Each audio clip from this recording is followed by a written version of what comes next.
Charlie, just last point here. I think what's happening to children's health is the best and most visual manifestation of this corruption that we're all trying to put our finger on.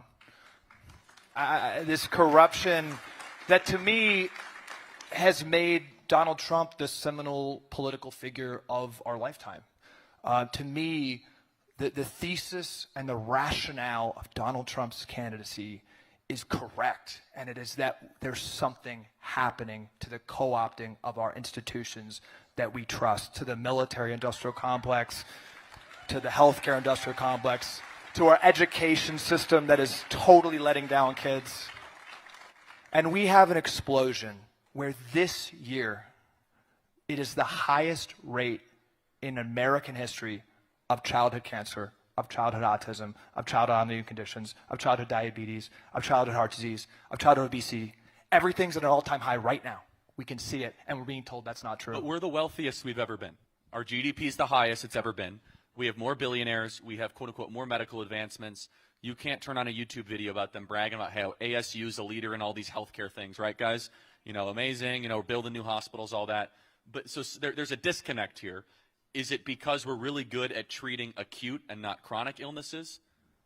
Acute issues make up 5% of the U.S. healthcare budget. If you have a complicated childbirth, if your child has an infection that's going to kill them right away, if you have a burst appendix, the U.S. medical system is a miracle. Peter Attia, the first chart in his book, Outlive, if you take out infectious and acute issues, things that are going to kill you right away, life expectancy has not increased in the past 100 years. The chronic disease crisis, the chronic disease management, which is now 95% of medical spending, has been an utter failure. As we have prescribed more statins, heart disease has gone up. As we prescribe more SSRIs, depression and suicide has gone up. As we prescribe more metformin, diabetes is off the charts. And now they're pushing, as we know, Ozempic, this Denmark company, the 9th most valuable company in the world, with an expectation of 90% of their profits coming from the United States taxpayer. They are pushing Ozempic on kids. And what do the stock estimates say from J.P. Morgan when it estimates the growth of this stock? What do they estimate when you look into there? I looked into it. And J.P. Morgan expects obesity in America to increase as more Ozempic is prescribed. Interesting. There has never been a chronic disease treatment in American history that has lowered rates of the chronic conditions that it is meant to treat. The chronic disease is what's hobbling our country, and we don't want this. And I want to flip it real quick. And listening to what Robert's saying, listening to what we're talking about, it sounds somewhat dire. I am so optimistic.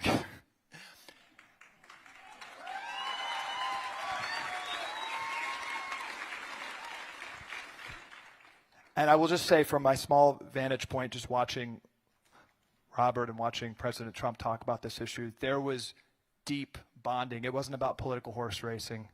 It wasn't about the polling. There was hours and hours of conversations between these two men about childhood diabetes, talking about how they want to put a graphic in the Oval Office, and they want to stake this presidency on lowering rates of childhood chronic disease. And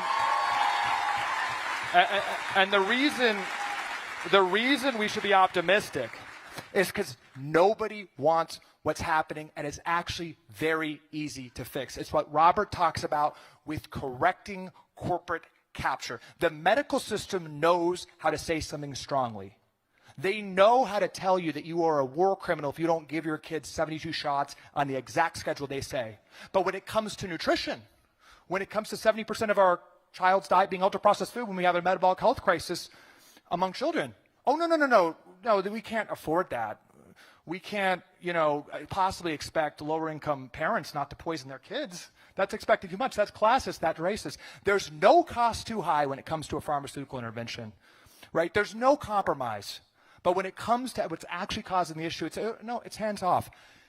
If we have moral clarity and get in and tell the NIH that 80% of their funding can't go to conflicted scientists anymore, tell the FDA that it can no longer be funded by 75% pharmaceutical, fundamentally incentivize for the pharmaceutical industry to grow,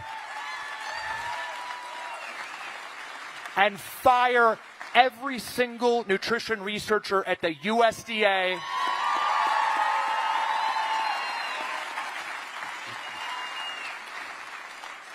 and start following the science and start taking over these agencies with people that are not conflicted and getting real medical guidance about what's happening. If we get the truth, Charlie, we're going to be okay. I love that. So, Bobby, I want to throw it to you here. Then I want to do some questions because it's a town hall and people want to ask you questions. But in order to do all those things that Calley said, the obvious thing needs to happen. Donald Trump needs to win in November.